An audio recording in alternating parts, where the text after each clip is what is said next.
que se mantengan en los niveles presentes o más amplios hasta que converjan robustamente a nuestros objetivos de inflación, el objetivo en el horizonte proyectado.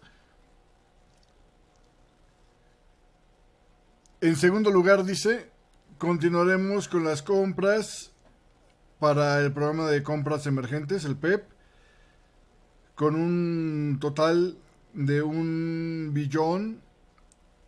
de 1 billón de euros. Seguiremos con las compras netas hasta por lo menos el final de marzo del 2022 y en ningún caso hasta que el gobierno juzgue que la crisis del coronavirus ha terminado. Las compras y el programa PEP será conducido para preservar las condiciones favorables de financiamiento. Las compras serán manejadas de forma flexible para prevenir el que se endurezcan las condiciones financieras de forma inconsistente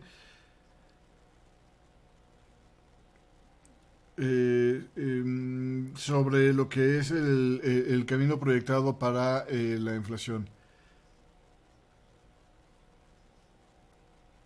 Las compras entre regiones y jurisdicciones continuarán para hacer la transmisión de nuestra política monetaria. Si las condiciones financieras pueden mantenerse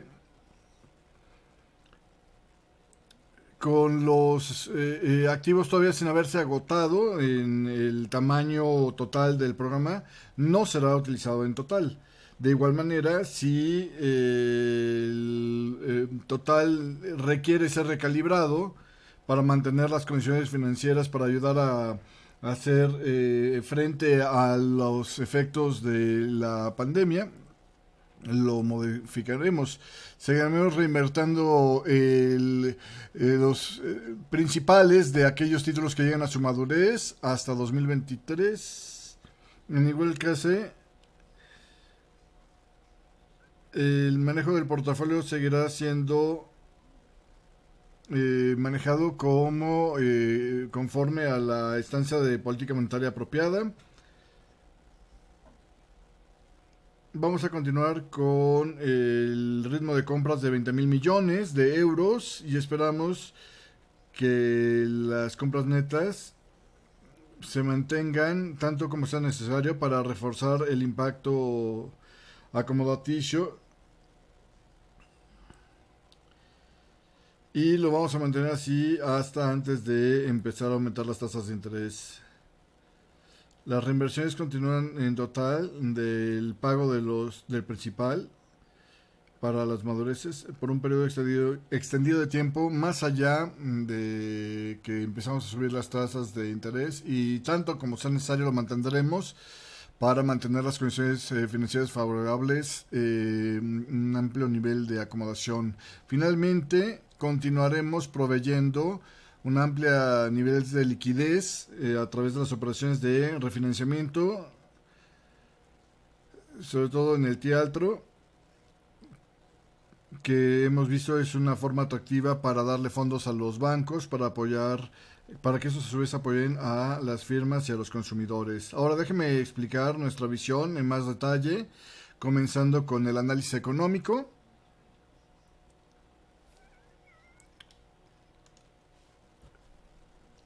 La contracción en 2020, esperamos que después de esto rebotemos fuerte. Hubo un rebote importante en el tercer trimestre, aunque todavía hay territorio importante que recuperar. La información de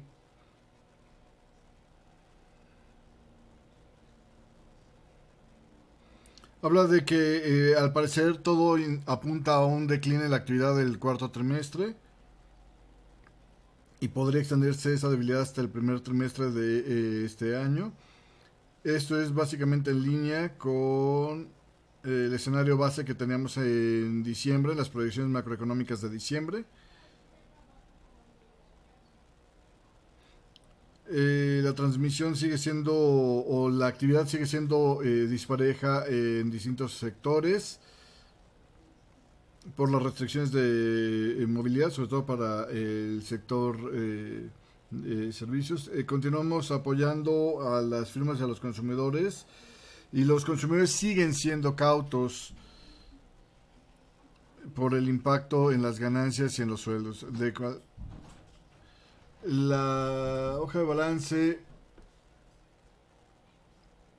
sigue extendiéndose y sigue teniendo la inversión de negocios para los negocios, vamos. Tenemos mayor confianza en las resoluciones del manejo de esta crisis, pero hasta que una inmunidad generalizada no sea alcanzada, no puede descartarse otro impacto por la pandemia. En el mediano plazo, la recuperación de la eurozona debe ser apoyada por las condiciones financieras favorables y la estancia expansionaria que tenemos, que sostendremos hasta que por lo menos las medidas de contención sean levantadas. En general, los riesgos alrededor del panorama de crecimiento de la eurozona sigue estando apuntados hacia la baja, pero ahora son menos pronunciados. Las noticias de los prospectos de la economía mundial, el acuerdo sobre las relaciones futuras entre el Reino Unido y la Unión Europea y el inicio de las campañas de vacunación ayudan. Pero la continuidad de la pandemia y las implicaciones financieras siguen siendo fuentes de riesgos hacia la baja. La inflación anual de la eurozona sigue sin cambios en menos 0.3% en diciembre. En bases a los precios de energía con sus dinámicas actuales, es probable que la inflación aumente en los próximos meses, también apoyado por el final de la reducción de actividad en Alemania, pero los precios se esperan que sean contenidos y debido a la débil demanda, sobre todo en los sectores del turismo y el viaje, así como también las presiones bajas y la apreciación del tipo de cambio.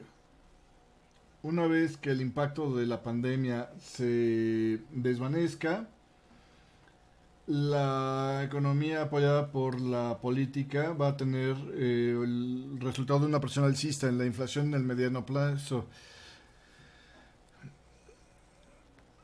Algunas proyecciones de expectativa de largo plazo siguen siendo a los niveles, aunque las expectativas de inflación basadas por el mercado han bajado ligeramente.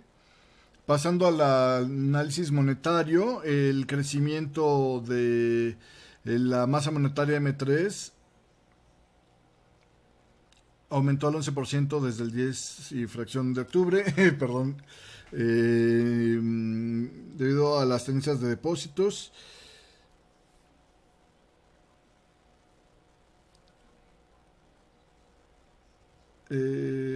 Hablo de las creadores de esta liquidez.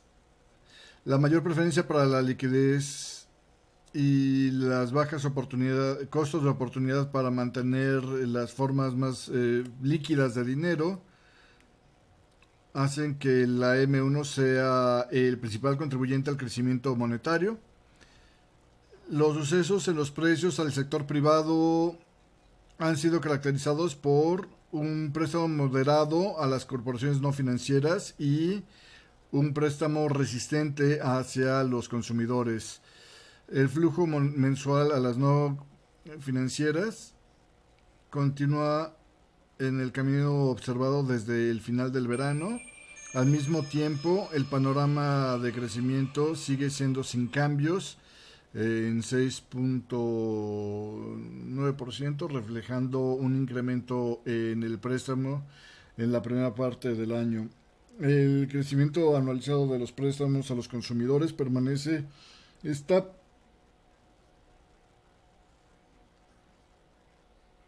en el 3.12, si no me equivoco. La nueva encuesta bancaria reporta un ajuste de los estándares crediticios para las firmas y los consumidores.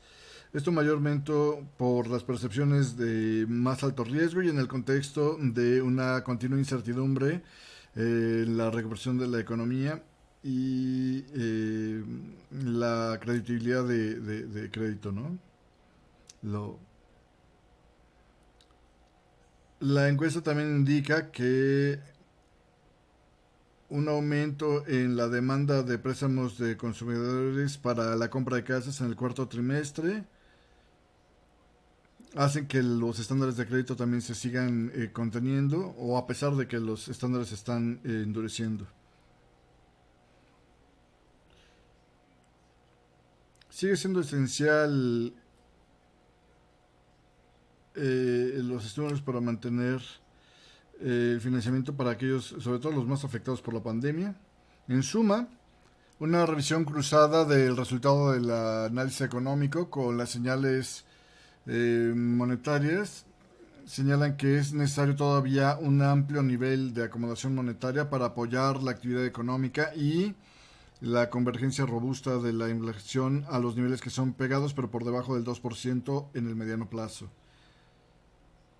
Sobre el tema de la política fiscal, una coordinada y ambiciosa política fiscal es sustancial para mantener el crecimiento de la eurozona.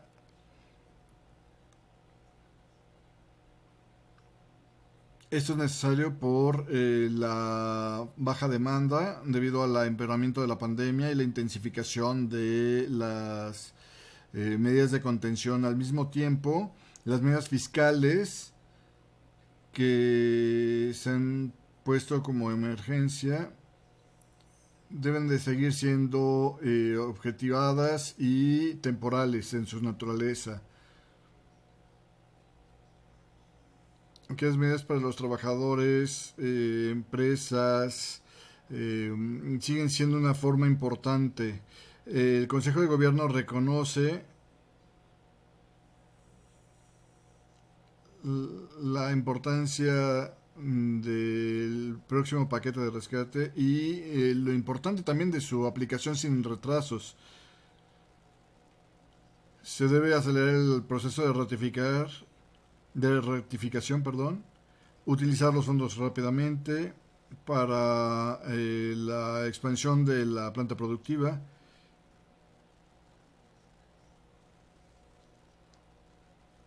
Esto permitirá que el programa de próxima generación responda de forma fuerte y rápida para una recuperación más unificada y extender el potencial de crecimiento en las economías que están siendo apoyadas por estas políticas que son particularmente importantes para hacer frente a los problemas de largo plazo y acelerar tecnologías como la tecnología verde y digital. Y ahora inicia la sesión de preguntas y respuestas, que aquí realmente no creo que vaya a haber ya mucho el día de hoy, porque pues finalmente fue una decisión sin cambios y vamos a tomar dos, tres preguntas nada más y luego ya enlazamos con el programa de punto 9 del día de hoy. El euro reaccionó apreciándose ligeramente en esta mañana para tocar la zona de resistencias que habíamos visto del nivel de los 21.78 más o menos. Poco más que eso ha hecho el euro el día de hoy. De hecho, ni siquiera llegó a tocar ese nivel. Se quedó estancado en los 21.72, ¿no? Pero bueno, todavía hasta que no acabe la conferencia de prensa, digamos que es pronto para decir hasta aquí ya pasó el asunto, ¿no?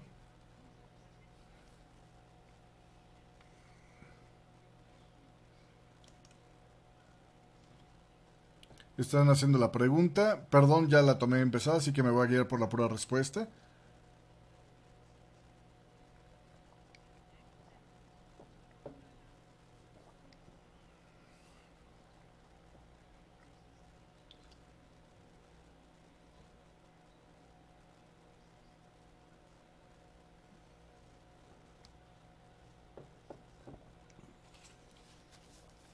Va a contestar la segunda pregunta primero, que es sobre el tema del panorama económico. sobre qué fue lo que se decidió en el Consejo de Gobierno del Banco Central. Cuando vemos a la situación actual de la situación económica, estamos viendo una mezcla de sucesos que han sido afectados en diferentes maneras y en diferentes grados por la pandemia. Así que si podría como en categorías los sucesos, pondría los positivos y los no tan positivos. Lo positivo diría que ciertamente fue, en primer lugar, el tema de la campaña de vacunación que ya empezó, aunque ha empezado con ciertas dificultades, pero ya empezó. Ya tenemos 2 vacunas aprobadas y eso es el primer tema positivo. El segundo tema positivo tiene que ver con el acuerdo que se encontró sobre el Brexit. Y eso claramente fue tomado en cuenta en la proyección de diciembre porque porque parecía que iba a haber un sin acuerdos, así que esto es positivo. El tercero es que los líderes europeos ahora han llegado a un acuerdo completo y se han movido ya a la última fase de temas para arreglar a nivel europeo para proveer certidumbre a los estímulos fiscales que van a estar apareciendo en los próximos años. No está completado todavía, falta un proceso de ratificación para que esos fondos estén disponibles.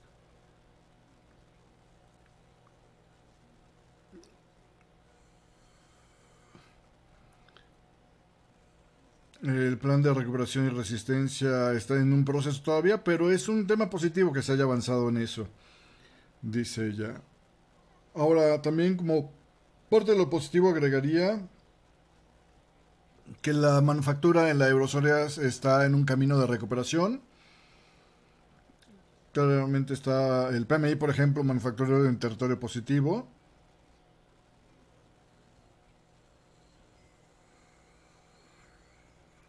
También la elección de los senadores de Georgia en Estados Unidos ya ha desaparecido. Entonces todo esto sería dentro de la categoría de los positivos. Ahora, por las partes de no positivas, claramente fue el tema de la pandemia que se ha empeorado en muchos países.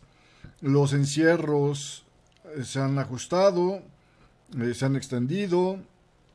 Las nuevas variantes de África, de Brasil, del Reino Unido, requieren más medidas de contención. La información que viene sugiere que la actividad ha declinado en el cuarto trimestre, que podría afectar al primer trimestre del 2021. Pero viendo la dato de movilidad, las ventas minoristas, todos esos números indican que hay un decline en el último trimestre del 2020. En este contexto, las cifras de inflación permanecen extremadamente débiles.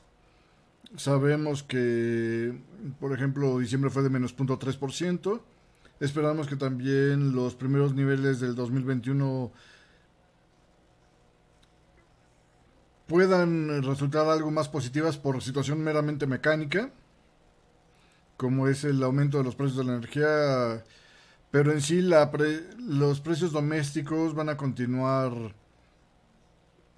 estando contenidos por la débil demanda, por el rezago del mercado económico y la apreciación del euro.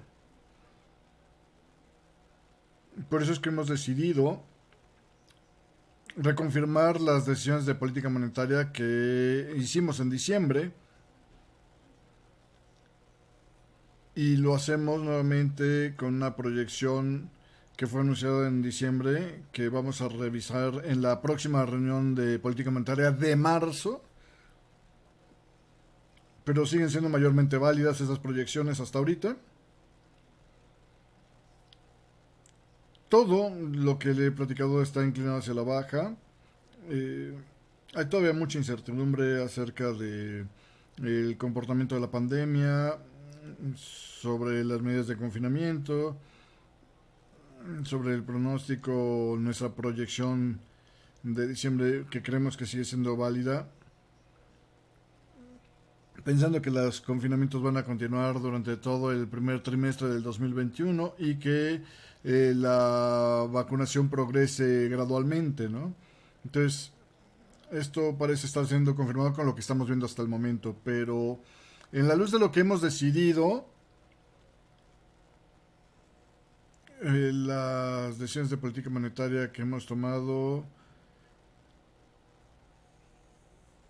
mantendremos estabilidad, muy enfocados en todos los sucesos y listos para ajustar si fuera necesario en las compras, pero también listos para ajustar y usar todos los otros instrumentos que tenemos disponibles en la caja de herramientas. Ese es básicamente el marco que tenemos ahorita en este momento. Ahora, para la otra pregunta que usted hizo acerca de las condiciones financieras favorables, porque esto claramente es el compás que hemos estado utilizando, que está anclado en la inflación. Quisiera releerle esta parte de la declaración. Hay una sentencia, hay una oración clave en esto. Dice: las compras en el programa serán continuadas para perseguir las condiciones financieras favorables para el periodo de la pandemia. Así que durante todo el periodo de la pandemia es por lo menos esperable que esté hasta marzo del 2022 o en ese momento donde el Consejo de Gobierno diga la pandemia pues ya se acabó, ¿no? Y estará presente en los mercados hasta el final de marzo del 2022, por lo menos, dice. En la segunda oración dice: las compras se mantendrán de forma flexible de acuerdo a las condiciones del mercado, con la visión de prevenir el ajustamiento de las condiciones financieras que sea consistentes con el hacer frente a las condiciones, ¿no? Las condiciones financieras es el compás, pero el ancla es el camino de la inflación que tenemos y hacer frente al impacto bajista que presenta esto en la inflación, ¿no? ¿Cómo identificamos si estamos en la presencia de condiciones financieras favorables o no? Diría primero que nada que está basado en un approach completo y multifacético, intentado para todos los sectores. Todos los sectores significan eh, consumidores, pequeñas y medianas empresas. Vemos las condiciones financieras, el resultado de esto, vemos esto en las tasas de crédito bancario, vemos los rendimientos, en los bonos corporativos y soberanos. Y todo esto compuesto con estos indicadores es el que estamos tomando en cuenta para determinar si las condiciones financieras son favorables o no. Pero no se olvide que esta favorabilidad tiene que ir reflejada con las dinámicas de inflación. Tenemos que decidir si las condiciones financieras son apropiadas para regresar la inflación a los niveles prepandémicos. Eso es, me gustaría pensar en términos de el compás y el ancla, ¿no? Y que cómo estos dos interactúan para ver si necesitamos o no ajustar y calibrar nuestros programas de compras en el periodo. Porque no se le olvide que el programa PEP tiene la intención de preservar las condiciones financieras y está marcado por la flexibilidad que, como ya hemos dicho antes, la flexibilidad puede ser por la duración, por las clases de activos que involucra o los países que afecta. Tiene una función de estancia y transmisión, ¿no? Entonces es una función dual. Todo esto hace que la flexibilidad sea uno de los factores claves, uno de los atributos claves para este programa. Yo creo que vamos a empezar ya el programa de punto 9 porque realmente, insisto, no hay novedades con respecto a lo que podríamos haber leído simplemente de la declaración de política monetaria. Si llegara a surgir algo, seguramente lo comentaremos en el programa de punto 9, así que deme nada más unos 5 minutos para relajar la garganta y arrancamos el programa del día de hoy.